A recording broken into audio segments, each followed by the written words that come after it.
Uşaqlar, sonra hansı hissələrdir sizcə? Əvvəl, sonra?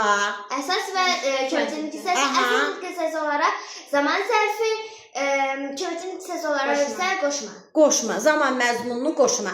Nümunələrdə işlədin cümlədə. Zərf kimi sonra gəl.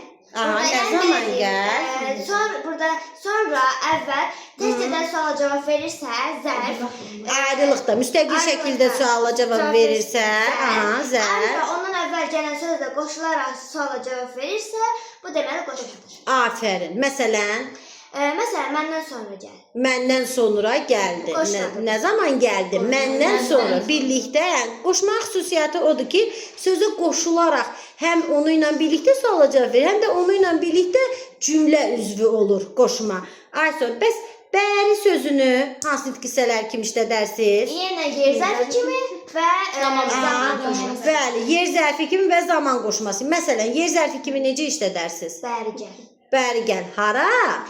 Bəri gəl. Ay sağ ol. Bəs zaman məzmununu qoşma kimi?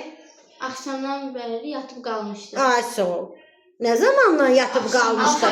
Axşamdan bəri yatıb qalmışdı. Gördünüz? Fərqləndirə biləcəksinizmi? Bunları qabağınıza çıxsa. Əla.